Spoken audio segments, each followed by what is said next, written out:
The courtroom smelled like old wood and central air conditioning set 10 degrees too cold for July in Texas. I noticed that first. The cold. The kind that seeps into your knees before you realize it's happening. The kind that reminds you your body is 63 years old, whether you feel it or not. I'd worn the navy blue blazer Ronald gave me for our 25th anniversary specifically because I knew courtrooms were always cold. I'd planned for that. I'd planned for most things. The Harris County Civil Courthouse on Congress Avenue had seen a lot of Tuesdays. You could feel it in the walls, the weight of arguments made and lost, of families divided over money and pride, and the particular cruelty that only comes from people who are supposed to love each other. I'd walked past this building 100 times in my life, and never once thought I'd be sitting inside it fighting for what my husband left me. I sat with my back straight and my hands folded on the table in front of me. Still, the way my mother taught me to sit in church when I was 7 years old. "Still waters run deep, Gracie May," she used to say.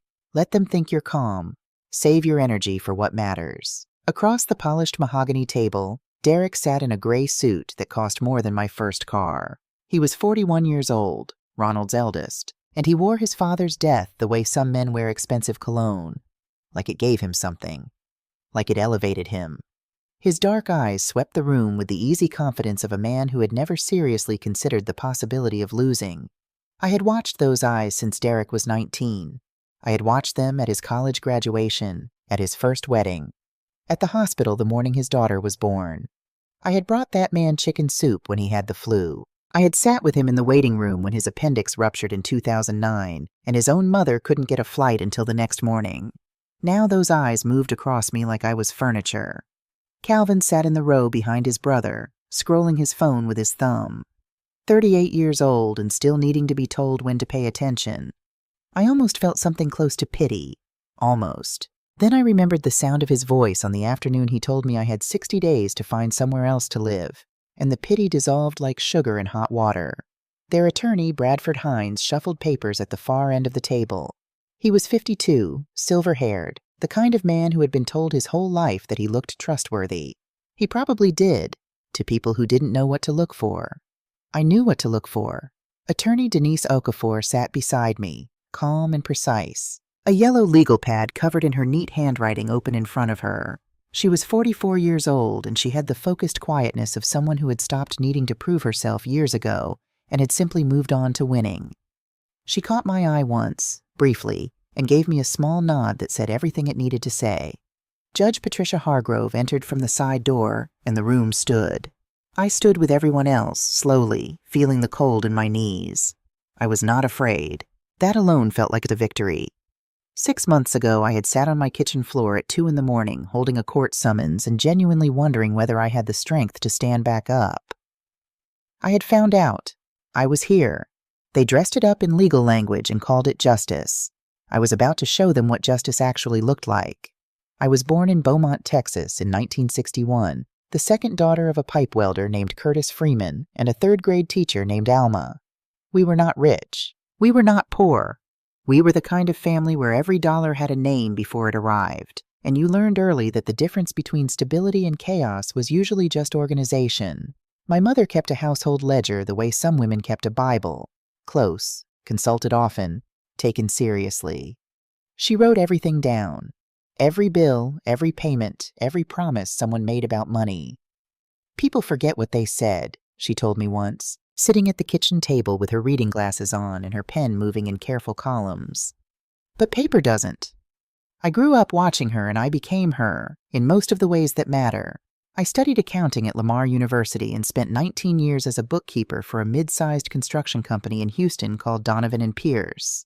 Not a glamorous job, not a job that made people lean forward at dinner parties, but I was good at it in a way that mattered. The kind of good that means the numbers are always right, the discrepancies always found, the irregularities always flagged before they became disasters. My boss, a heavy-set man named Gerald who wore the same 3 ties on rotation, told me once, "Gracie, you see things other people walk right past." I took that as the compliment it was meant to be. I kept notebooks, small ones, blue covers, bought in packs of 3 from the office supply store. I wrote down everything, appointments, conversations about money, things people said they would do and when they said they would do it. Ronald used to tease me about it, gently, The way he teased me about everything he secretly found reassuring. "Baby," he'd say, watching me write something down at the kitchen table, "you're going to outlive us all just by keeping receipts." He was right, just not in the way either of us imagined. Ronald James Washington was not a complicated man, and I mean that as the highest possible praise. He was a master electrician who had built Washington & Sons from himself and one truck in 1988 into a company with 11 employees and a solid reputation across 3 counties by the time he retired from active work in 2019. He was 6'1", wore reading glasses he was always losing, made the best fried catfish I have ever eaten in my life, and had a laugh that came from somewhere deep in his chest and filled whatever room he was in. We met in 1991 at a church fish fry in Pearland. He spilled sweet tea on my dress, apologized so many times I had to tell him to stop, and then spent the rest of the evening making me laugh so hard my sides hurt. 3 years later, we were married. Ronald had Derek and Calvin from his first marriage, which had ended quietly and without bitterness in 1989.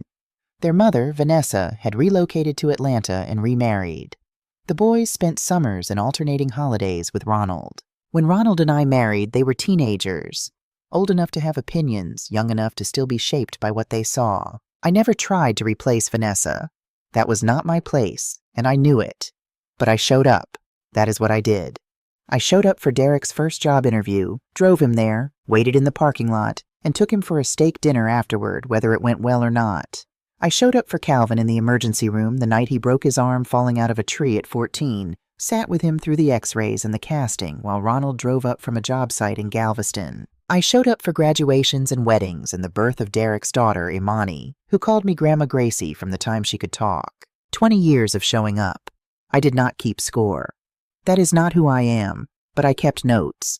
Ronald and I had the kind of marriage that doesn't look dramatic from the outside, and is in fact everything.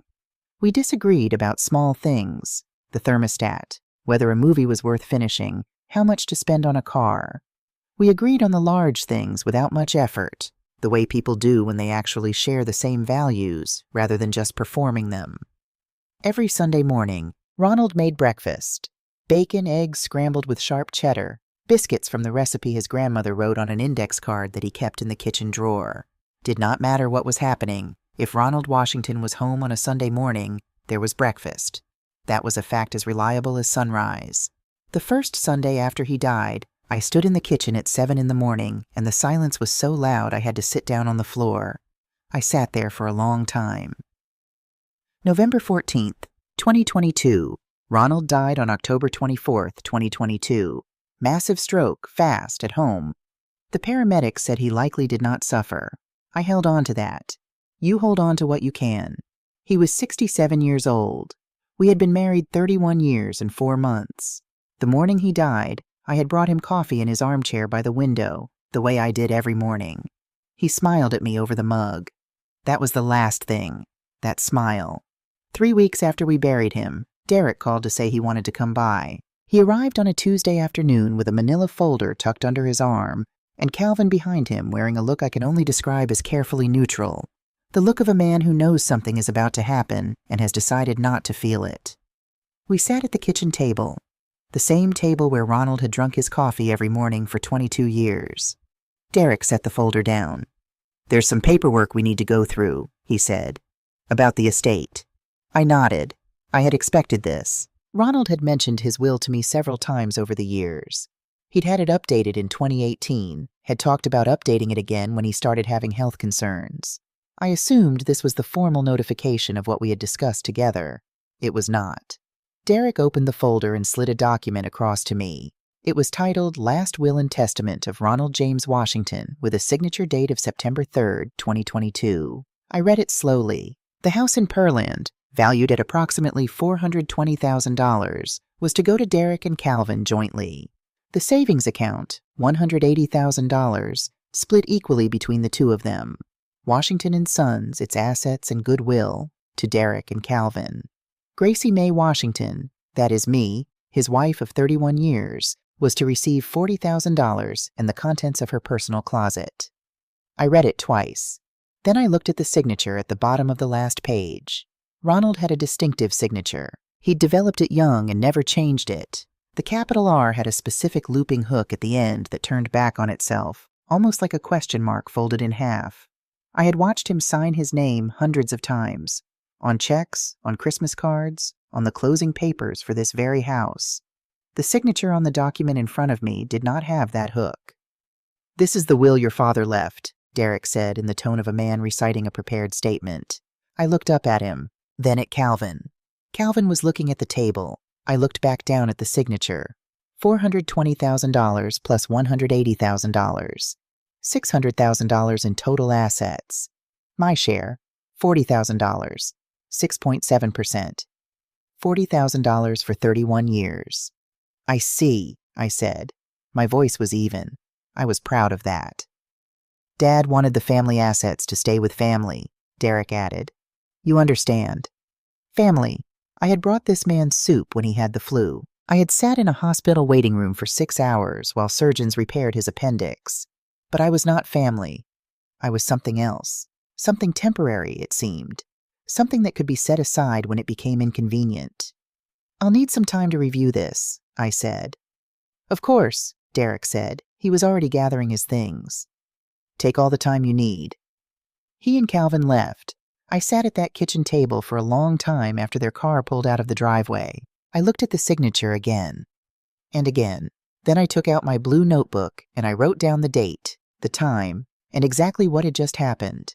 Every word I could remember. Every number. Ronald had always said I would outlive everyone just by keeping receipts. I tried twice to handle it myself. The first time I called Derek the day after the visit and told him calmly that I had concerns about the document, specifically about the signature, which did not match any other signature of Ronald's I had ever seen. Derek's response was measured and final. "Mama, Dad signed it in front of witnesses. If you have doubts, that's grief talking. We all see things that aren't there when we're grieving." Grief talking. I had been Ronald's wife for 31 years, and I was being told that my grief was causing me to misread my own husband's handwriting. I wrote that down too. The second time, I asked my cousin Raymond, who had practiced family law in Houston for 20 years before retiring, to look over the document. Raymond studied it for 2 days, called me back, and said, "Gracie, the paperwork looks procedurally sound. I know this is hard, but contesting a will is expensive and painful, and the outcome isn't guaranteed. Are you sure you want to do this?" I told him I would think about it. That night at 11:15, my phone rang. I didn't recognize the number, but I answered. The voice on the other end was Tiffany's, Derek's wife. She spoke quickly and quietly, the way someone speaks when they're afraid of being overheard. "Miss Gracie," she said, "I can't say much. I can't explain right now, but you need to find yourself a lawyer. A real one, not a family friend. A real lawyer who handles wills and estates." A pause. "Please." Then she hung up. I sat with the phone in my hand for a full minute.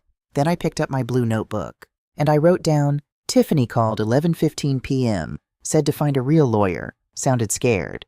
The next morning I called Denise Okafor's office. The office of Okafor Estate Litigation was on the 4th floor of a building on Westheimer that also housed a tax preparation service and a small immigration law firm. Nothing polished, nothing intimidating. The waiting room had real plants and chairs that didn't match but were comfortable, and the receptionist, a young man named Theo, brought me water without being asked. Denise herself came out to get me. She was tall, natural hair, a dark green suit, reading glasses pushed up on her head. She shook my hand and looked me in the eye, and that was enough. I knew in 30 seconds I had made the right call. We sat in her office, and I put the will on her desk and watched her read it. She was quiet for 8 full minutes. I watched the clock. She turned the pages carefully, went back twice, held the final page up to the light. Then she set it down and looked at me. "The signature doesn't match his other documents," she said. Not a question. "No," I said, "it doesn't. I'll need a handwriting expert, and I want to know everything about September 3rd, where Ronald was, what his condition was, who else was present." I told her, September 3rd, 2022, Ronald had been 21 days into a course of high-dose chemotherapy at MD Anderson for a blood condition his doctors had discovered in July.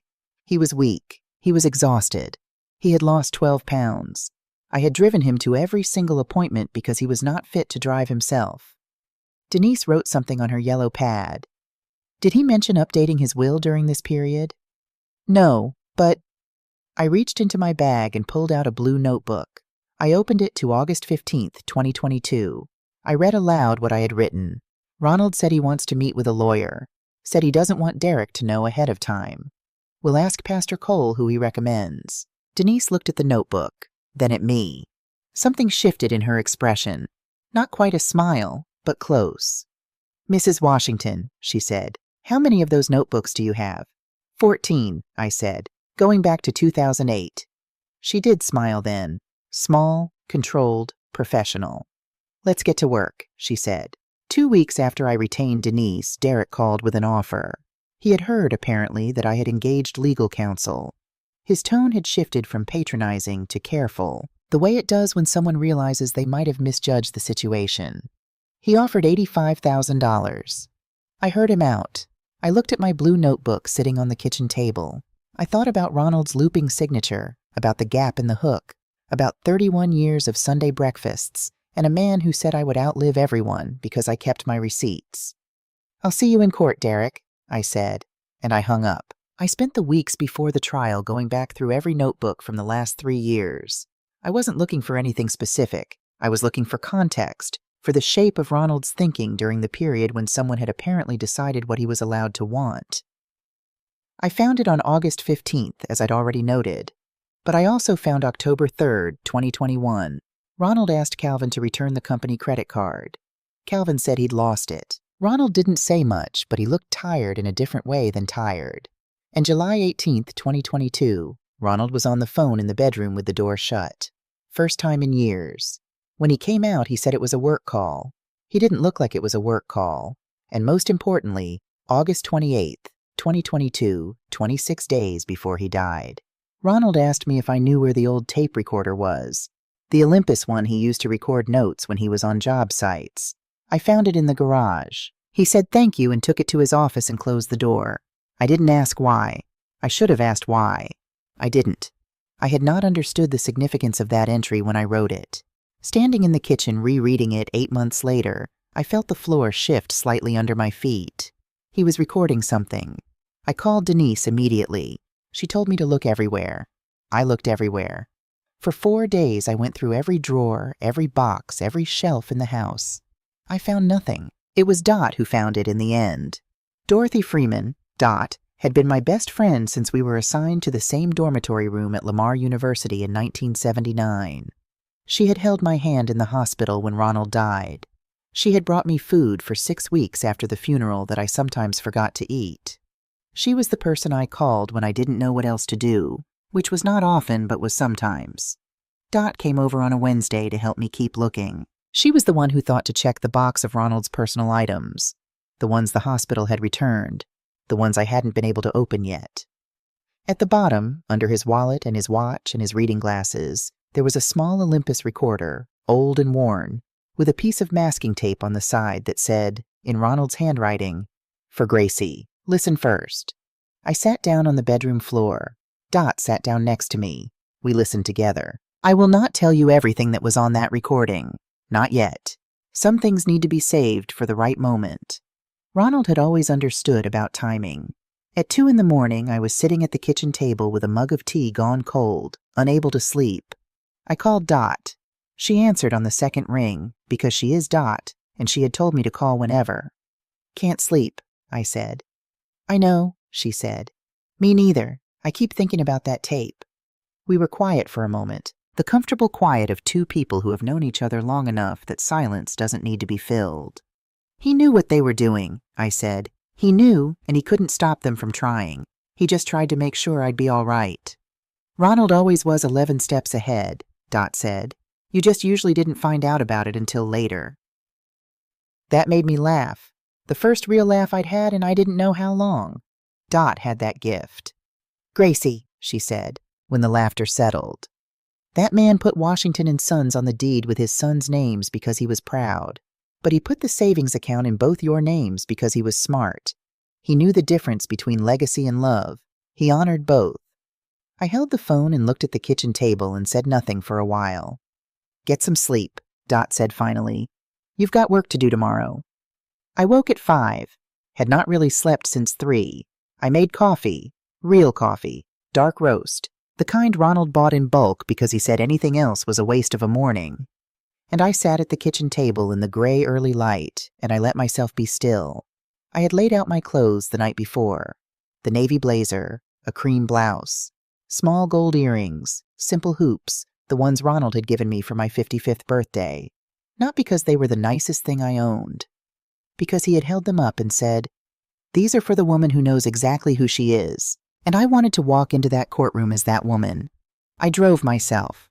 I did not want company, did not want conversation. I needed the 45 minutes on I-45 to be alone with what I knew and what I was about to do with it. The GPS rerouted me once due to construction on Navigation Boulevard. I adjusted without irritation. I had planned for delays. I pulled into the parking structure on Lubbock Street at 8:17, 43 minutes before the scheduled start time. As I walked toward the elevator, I saw them. Derek was standing near his car, one hand holding a coffee cup, phone pressed to his ear, laughing at something. His suit was charcoal today, with a pocket square, polished shoes. He looked like a man arriving at an opportunity. Calvin stood a few feet away, also on his phone, shoulders relaxed. I watched them for a moment from across the parking structure. 2 men who had been certain, for 8 months, that they had already won. Who had looked at a 63-year-old bookkeeper and seen someone confused and isolated and easy to move out of the way. Derek looked up and saw me. He gave me a nod, the slow, almost pitying nod of someone acknowledging an inconvenience that is nearly resolved. I did not nod back. I turned and walked toward the elevator, my blue notebook in my bag, my husband's voice on a recorder that was now in Denise's briefcase, and 43 years of receipts behind me. I was not afraid, not even a little. Judge Patricia Hargrove settled into her chair at precisely 9 o'clock, and the room followed her lead. The rustling of papers, the shifting of weight, the small sounds of people preparing themselves, all fell away into a focused silence. She was 61 years old, black, with close-cropped natural hair gone silver at the temples, and reading glasses on a beaded chain around her neck. She had been on the Harris County bench for 14 years. Denise had told me about her during our preparation sessions. She doesn't tolerate theater. She tolerates evidence, and she tolerates honesty. Give her both. I intended to. Bradford Hines stood first. He buttoned his jacket as he rose, a practiced gesture, smooth, the movement of a man who understood that courtrooms were, among other things, performances. He was silver-haired and broad-shouldered, and he moved to the center of the room with the comfortable authority of someone who had stood in many rooms like this one and always felt at home in them. "Your Honor, members of the jury," he began, his voice carrying the particular warmth of a man who wanted very much to be liked. This case is, at its heart, a simple one. Ronald Washington was a father. He was a businessman. He was a man who spent his life building something, a home, a company, a legacy, and who had the right, as any American does, to decide what happened to that legacy after he was gone. He paused. Let that settle. The document before this court represents Ronald Washington's final, clearly expressed wishes, witnessed, notarized, legal in every respect. He turned slightly, just enough to gesture in my direction without quite looking at me directly. It was a technique. Acknowledge the opponent while making her peripheral. The plaintiff, Mrs. Washington, is understandably grieving. Losing a spouse of many years is devastating. And grief, as we all know, can cause us to see things differently than they are, to question things that don't need questioning, to look for explanations that feel more comfortable than the truth. There it was, understandably grieving. He said it gently, with what sounded like genuine sympathy. He would say it again before the morning was over. I had counted on it. Ronald Washington loved his sons. He wanted his family's assets, the home he built, the business that bears his family's name, to remain with his blood family. That is not cruelty. That is a father's prerogative. He said confused twice. He said understandably emotional once. He said the sincere but mistaken beliefs of a grieving widow in his closing sentence, and I watched 2 members of the jury write something on their notepads. I sat with my hands folded and my back straight, and my face giving nothing away. Denise had coached me for 3 sessions on this specific skill. "Your face is evidence," she had said. "Every time you flinch, Hines wins a point. Every time you stay still, you remind that jury that you are not what he's describing. I thought about my mother at her kitchen table, reading glasses on, pen moving in careful columns. Still waters run deep, Gracie May. When Hines finished and sat down, I was still, completely still. Denise made a single note on her yellow pad, then looked up at Judge Hargrove. "The plaintiff is ready to proceed, Your Honor." Derek took the stand at 9:47. He was composed. I will give him that.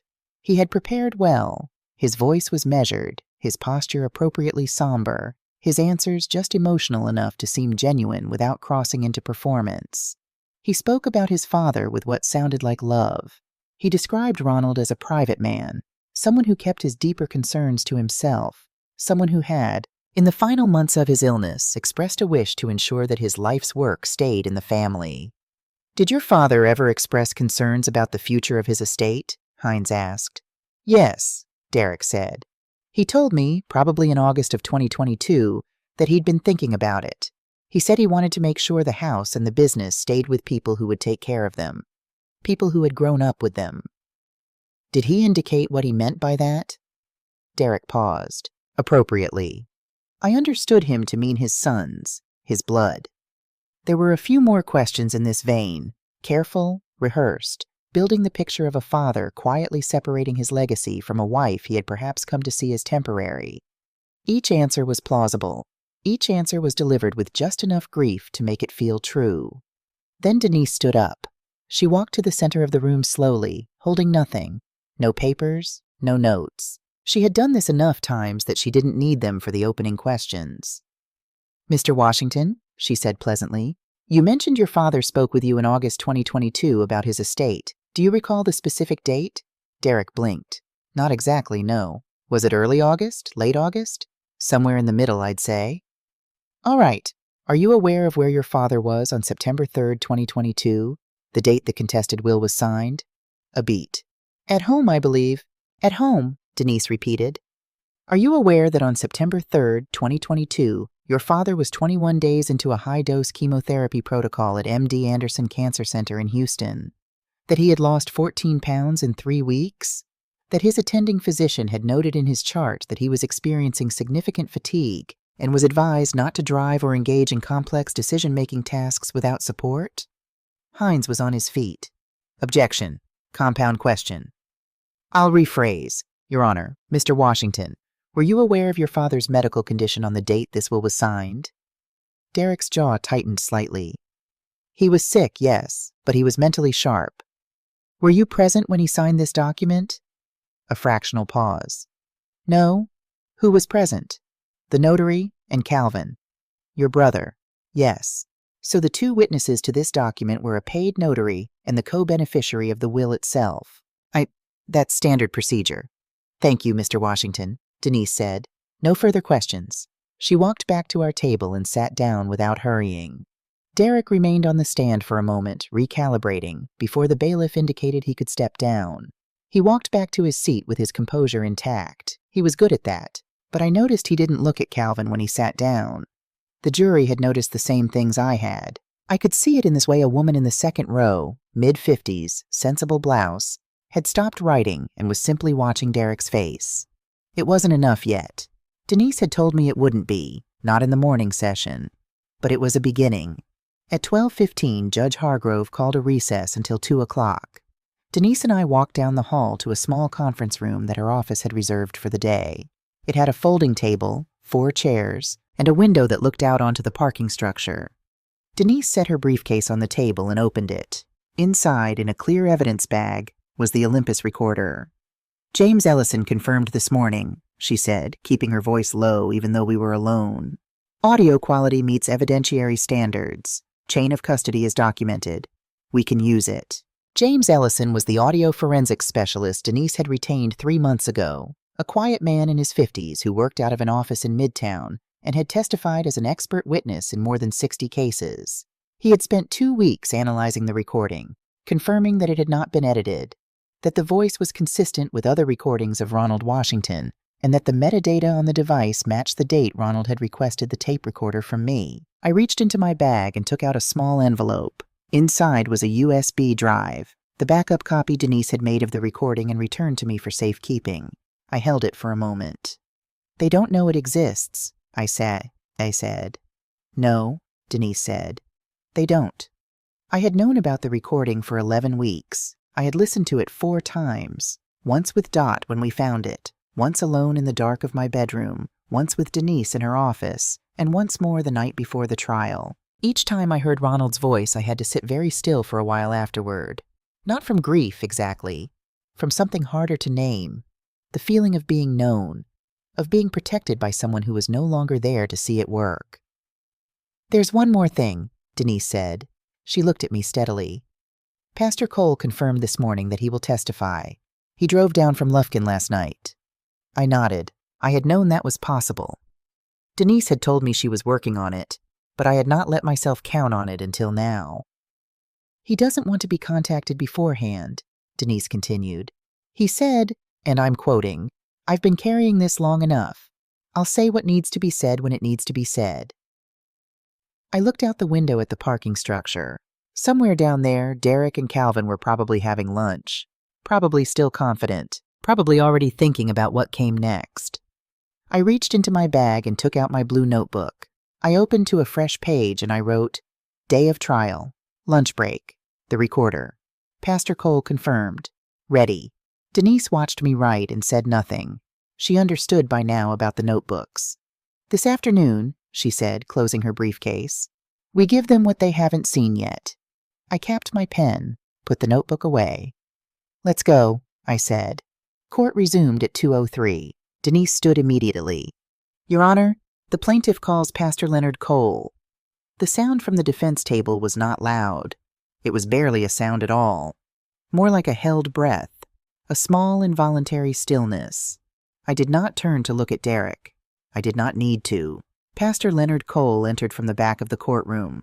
He was 68 years old, built like a man who had done physical work most of his life, wearing a dark suit and a plain burgundy tie. He had been the pastor of Greater Galilee Baptist Church in Pearland for 23 years. He had baptized Derek's daughter, Imani. He had delivered the eulogy at Ronald's funeral. He walked to the stand without hurrying and took the oath in the same calm voice he used to read scripture. Not performative, not theatrical, simply present. Bradford Hines was on his feet before Denise had asked her first question. Your Honor, the defense was not notified of this witness. Mr. Cole was listed as a potential witness in the plaintiff's amended filing. Your Honor, Denise said without raising her voice. Filed 6 weeks ago. Judge Hargrove looked at Hines over her reading glasses. He's in the filing, Counselor. Hines sat down. Denise turned to Pastor Cole. Pastor Cole, how long did you know Ronald Washington? 21 years, he said. He joined my congregation in 2001. He was a faithful member until he passed. Would you describe your relationship as purely pastoral, or did it extend beyond Sunday services? Ronald was a friend, Pastor Cole said simply. The way men are friends who don't always say much but show up when it matters. He helped us rebuild the fellowship hall roof in 2014. Wouldn't take a dime for the labor.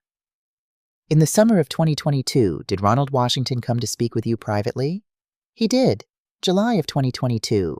He came to my office on a Thursday afternoon. He had just received the diagnosis about his blood. He didn't come to pray. Or not only to pray. He said he had something he needed to tell somebody.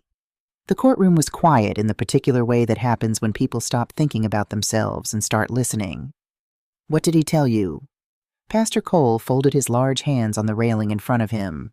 He spoke steadily, without drama, looking at a point slightly above the jury box. He told me he had discovered that Derek had been accessing the company accounts in ways he hadn't authorized. Small amounts at first. He thought it was errors, then larger. He said he'd confronted Derek once, and Derek had an explanation, but the explanation didn't hold together when Ronald checked the numbers. Did he say anything about Calvin? He said Calvin had signed his name on a check. One time that he knew of, maybe more. He said he'd found the check stub and the signature wasn't right. In my peripheral vision, I could see Derek's stillness. Not the natural stillness of a man listening. The rigid stillness of a man controlling himself by force. What was Ronald's state of mind when he told you this? Pastor Cole turned his head slightly and looked directly at the jury. He was sad, he said. Not angry. Sad. He said, and I remember this clearly because I wrote it down in my notes after he left. He said, "Leonard, I don't want to believe my boys would steal from me, but I can't afford to pretend I don't see what I see. Not with Gracie's future on the line." The woman in the second row of the jury had stopped moving entirely. Did he express what he intended to do? He said he was going to protect Gracie. He didn't tell me exactly how. He said it was better if I didn't know the details. He said, "I just need you to know who Ronald Washington is, in case anyone ever tries to say different." Denise let that sit in the room for a full 4 seconds before she spoke again. "One last question, Pastor Cole. In your 21 years of knowing Ronald Washington, the conversations you had, the man you observed, was he, in your judgment, a man who would willingly leave his wife of 31 years with $40,000? Bradford Hines. Objection. Calls for speculation. Judge Hargrove. I'll allow it. The witness has established a 21-year personal relationship. He may answer. Pastor Cole looked at me then, for just a moment, directly at me. I held his gaze. "No," he said quietly. "That was not the man I knew." Hines's cross-examination lasted 11 minutes and produced nothing useful for his case. Pastor Cole had not come to be shaken. He had come to say what he had been carrying for 10 months, and he said it, and it was done. When he stepped down, he walked past the defense table without looking at it. He took a seat in the gallery, 2 rows behind me. I did not turn around, but I knew he was there. Denise stood again. "Your Honor, the plaintiff moves to admit Exhibit 14, an audio recording made by Ronald James Washington on August 28, 2022, on an Olympus 5N 7200 recorder belonging to the Washington household. We have expert testimony confirming authenticity, chain of custody documentation, and a certified transcript for the jury's reference." Hines objected, argued for 6 minutes. Judge Hargrove reviewed the documentation Denise provided, asked 3 precise questions, and overruled. The recording was played through the courtroom speakers at 2:47 in the afternoon. Ronald's voice came into the room like something that had no business being there, warm and real and impossible, the voice of a man who had been dead for 9 months, filling a space he had never stood in. He spoke slowly. He had been tired when he made this recording. I could hear it, but his words were clear. "My name is Ronald James Washington. Today is August 28th, 2022. I'm making this record because I'm concerned that after I'm gone, my wishes for Gracie may not be honored the way I intend. The valid final will I have prepared was signed on June 10th, 2022, at the office of Attorney Harold Simmons on Westheimer Road in Houston.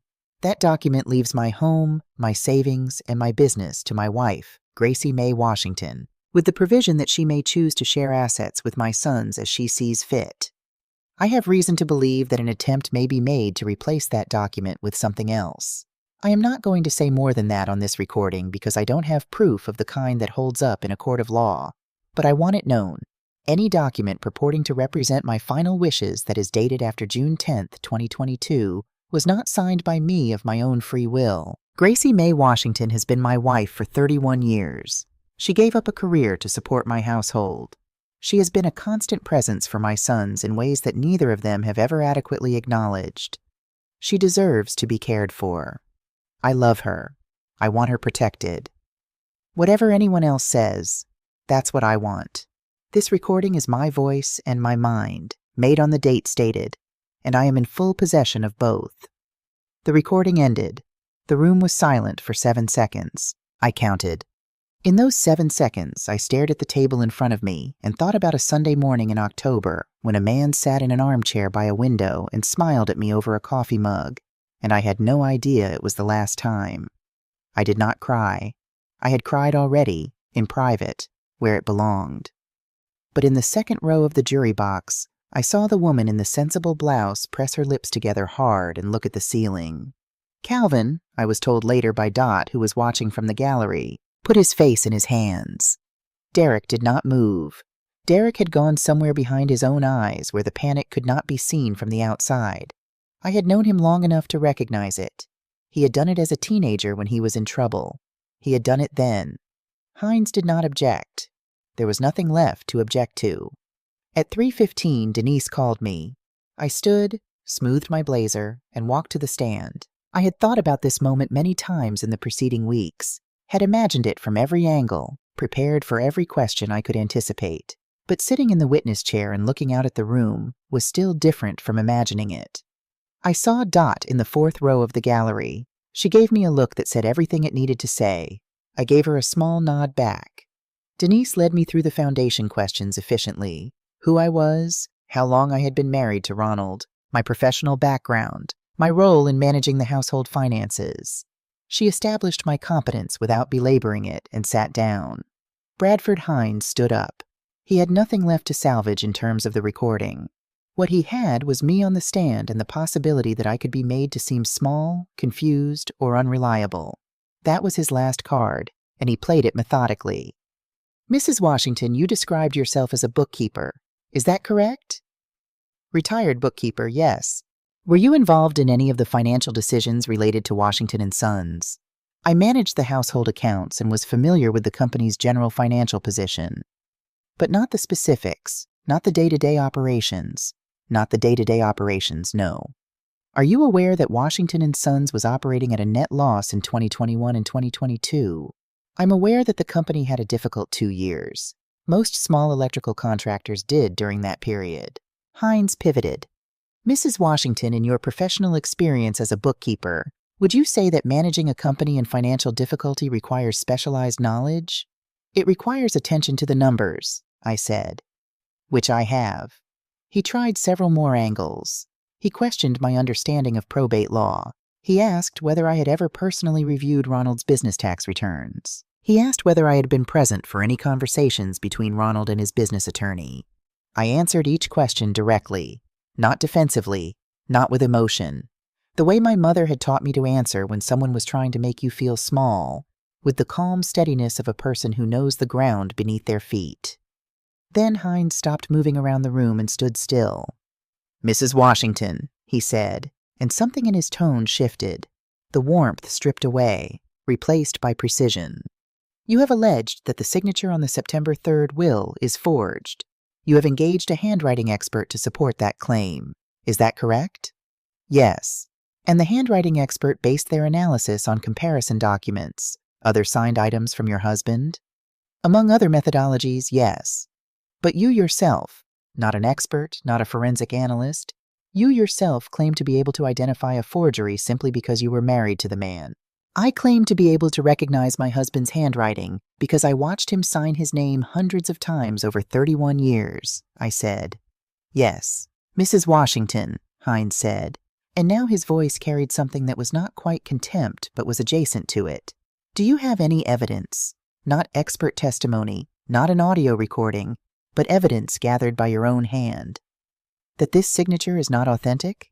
He thought that was the end. I could see it in this way he was already preparing to step back, to let the question land and settle and diminish me. Denise had told me, if he asks you that question, and I believe he will, take a breath before you answer. Just one. Let the room wait. I took one breath. Yes, I said. I do. The change in the room was like a barometric shift, imperceptible but felt by everyone present. Hines blinked. Excuse me? When Derek brought the document to my home on November 14th, I said I asked to hold it. He handed it to me. I held it with both hands, bare hands, for approximately 2 minutes while I read it.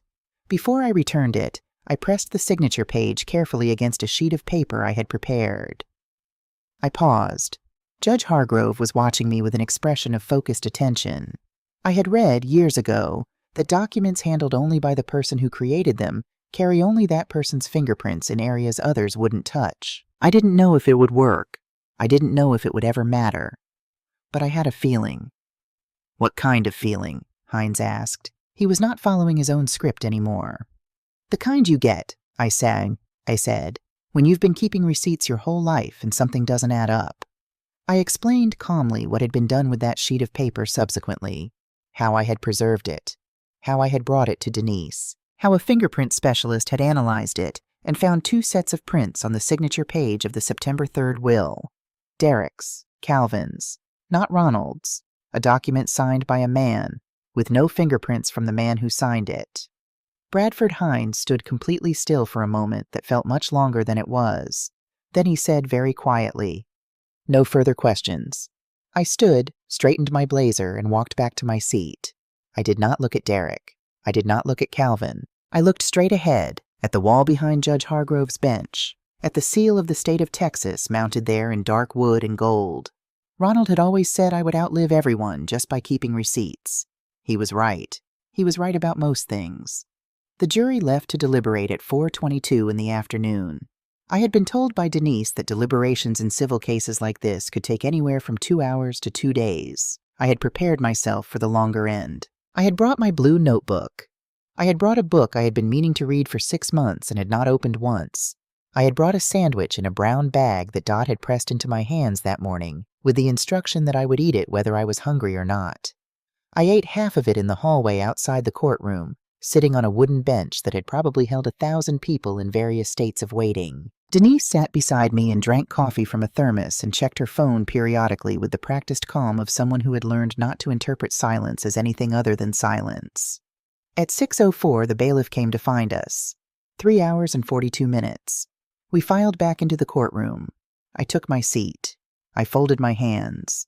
Across the room, Derek sat with his jaw set and his hands flat on the table, and for just a moment, only a moment, I saw him as the 19-year-old I had first met. The boy who had been so careful not to need anyone, so careful to seem like he already had everything figured out. I had felt sorry for him then, in a quiet way. I had thought, that boy is going to have to learn to let people in. He never did learn. The jury filed in. I watched their faces the way Denise had taught me to, not looking for smiles or frowns, but watching posture, watching where eyes went. The woman in the second row, the one who had pressed her lips together when Ronald's voice came through the speakers, walked to her seat and sat down and looked directly at Judge Hargrove. Not at the defense table, not at me. That told me something. Judge Hargrove accepted the verdict form from the foreperson, a tall man in his 40s, a high school shop teacher, according to the jury selection notes, and read it in silence. Her expression gave nothing away. She set the form down and looked at the room over her reading glasses. On the matter of the validity of the last will and testament of Ronald James Washington, dated September 3, 2022. The room was the quietest I had ever heard a room full of people be. This jury finds in favor of the plaintiff. The document dated September 3, 2022 is found to be invalid and without legal force. I heard a sharp intake of breath from the direction of the defense table. I did not look. On the matter of the validity of the last will and testament of Ronald James Washington, dated June 10, 2022, submitted by the plaintiff as Exhibit 3, this jury finds the document valid and legally binding. On the matter of the distribution of assets pursuant to the June 10, 2022 will Judge Hargrove read each item. The house in Pearland, the savings account, Washington and Sons, each one landing in the room like something being set down after being carried a long way, each one mine. Denise reached over and placed her hand briefly on my arm. She did not squeeze. She did not say anything. It was a gesture of professional acknowledgement, and it was exactly right. Furthermore, Judge Hargrove continued, her voice carrying the measured weight of someone accustomed to sentences that mattered. Given the evidence presented in these proceedings regarding the potential fraudulent creation and execution of a legal document, this court is referring the matter to the Harris County District Attorney's Office for review of possible criminal charges. She set down the verdict form. Court is adjourned. She rose. We rose. She left. And then the room began to move again. The sounds of chairs, of papers, of voices, and I sat in the middle of all of it and felt something I can only describe as the absence of weight. Not happiness, not relief exactly, just lightness, as though I had been carrying something heavy for so long that I had stopped noticing it was there, and now, without it, my body didn't quite know what to do with itself. I looked at the wall, at the seal of Texas in dark wood and gold. Ronald, I thought, you were right about the receipts.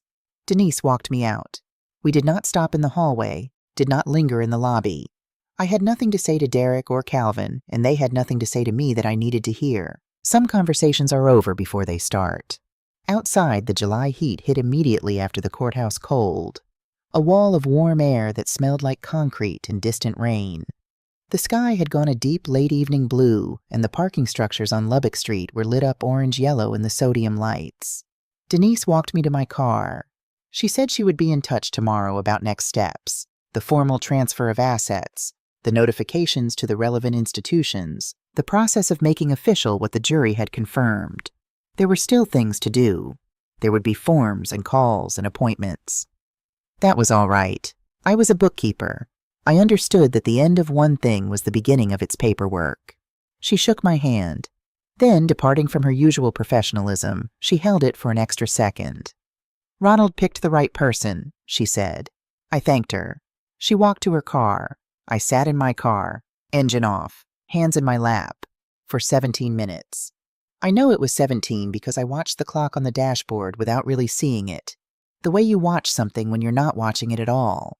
I thought about the kitchen floor at 2 a.m, the court summons in my hands, the question of whether I had the strength to stand back up. I thought about Dot's voice on the phone saying Ronald always was 11 steps ahead. I thought about a Sunday morning and bacon and sharp cheddar eggs and a man who never once in 31 years let a Sunday go by without making breakfast for the woman he loved. I thought about the recording, about his voice in that courtroom, about the way the room had gone silent for 7 seconds and the woman in the second row had looked at the ceiling. He had been dead for 9 months, and he had still shown up, still found a way to be in the room when it mattered. I looked up through the windshield at the small rectangle of sky visible between the parking structure and the building next to it. A strip of deep blue going darker, one star already visible, low on the horizon. I picked up my phone and called Dot. She answered before the first ring had finished. "Gracie?" "Dot. Tell me." "It's over," I said. The sound she made was not quite a word. It was what sound does when words aren't enough. A breath and a catch, and then her crying, full and unguarded, the crying of someone who has been holding worry for months and can finally set it down. I held the phone and listened to my best friend cry with relief, and I felt the tightness in my own chest begin slowly to ease. 31 years, Gracie, she said finally, when she could speak. That man loved you for 31 years, and he proved it from the grave. He did, I said. He really did. Before I started the car, I looked out the passenger window. Across the parking structure, 50 yards away, Derek stood beside his car. The charcoal suit was still perfect, but something in his posture had changed. The shoulders were down, the head slightly forward, the phone at his ear but not raised for a call, just held. Calvin stood 10 feet away from him, not close enough to be together, not far enough to be separate. 2 men in a parking garage at 7 p.m, recalibrating what the next part of their lives was going to look like. I did not feel triumph. I want to be honest about that. What I felt was closer to sorrow. Not for myself, not anymore, but for what they had done to themselves. For what they had given away and could never get back. Ronald had loved those boys, had named his company after them, had thought of them every day of his working life, and they had taken that love and decided it was something to exploit rather than something to be worthy of. That was not my failure. That was theirs. I started the car. I turned on the headlights. I drove away. I did not look in the rearview mirror. I want to tell you what happened to everyone, because people always want to know, and because I think it matters that consequences are real and not just implied. Derek and Calvin were formally charged by the Harris County District Attorney's Office 4 months after the verdict. Derek faced charges of forgery of a legal document, financial exploitation of an elderly person, and fraud. Calvin faced forgery and fraud. Their cases moved through the system with the slow, grinding patience of the law. Derek's attorney, not Bradford Hines, who had declined further involvement, negotiated extensively. By the time it was resolved, Derek had entered a guilty plea to reduced charges, paid a substantial fine, and received a 3-year probationary sentence with mandatory financial ethics counseling. Calvin, whose involvement was judged to be secondary, received a lighter outcome, community service and probation. Neither of them went to prison, which is not the same as saying there were no consequences. There were. There always are. Tiffany filed for divorce from Derek 2 weeks after the trial. She relocated with their daughter Imani to her sister's home in Atlanta. I received a handwritten letter from her 6 weeks after the verdict. I will tell you about that letter shortly. Bradford Hines received a formal complaint from the Texas State Bar regarding his handling of evidence in the case. I do not know the outcome. I did not follow it closely. He was not my concern. Martin, the cousin who had told me contesting the will was too expensive and painful, called me to apologize 4 months later. I accepted the apology. I did not explain at length what I had already understood, that he had given me the best advice he knew how to give, and that I had been lucky enough to find something better. I kept the house in Pearland. I know some people expected me to sell it. It was a reasonable assumption. What does a 63-year-old woman alone need with a 4-bedroom house? But I had planted roses in the backyard in 2004, and I knew every one of their names. I had painted the kitchen myself in 2016, a warm yellow that Ronald said looked like sunshine even when it rained. The dent on the garage door where Calvin had backed a truck into it in 2011 was still there. You cannot find all of that again somewhere else. I had the living room painted sage green. Ronald had always said it wouldn't look right. He had never actually argued about it, just expressed an opinion and then moved on, the way he moved on from most things. Now I painted it sage green, and it looked exactly right. And I sat in that room in the evenings and felt something that was neither grief nor happiness exactly, but was something in the middle. A warmth, a fullness, the particular comfort of living in a place that knows your name. I retained a young man named Marcus Webb to manage Washington & Sons. He had worked under Ronald for 7 years, knew the business from the ground up, and had the same unflashy reliability Ronald had always valued in the people he hired. He cried when I called to offer him the role. I gave him a moment and then said, "Ronald believed in you. So do I. Don't make us wrong." He hasn't. I began volunteering on Saturday mornings at a financial literacy program run through Greater Galilee, Pastor Cole's church. The program worked with women, most of them over 50, most of them at transition points in their lives. Widows, divorcees, women who had never managed money alone and suddenly had to. I taught the bookkeeping sessions. I brought my blue notebooks as examples. I told them what my mother told me. People forget what they said, but paper doesn't. And every Sunday morning, I made breakfast. Bacon, eggs scrambled with sharp cheddar, biscuits from the recipe on the index card that I had found in Ronald's kitchen drawer, and carefully, with a good pen, copied into my own handwriting so it would never be lost. I ate alone at the kitchen table, in the yellow kitchen, with the sage green living room visible through the doorway. And I did not feel lonely. Or not only lonely, I felt held, by 31 years, by the memory of a man who had been 11 steps ahead, by the knowledge that being loved well leaves something behind in the places where the love lived.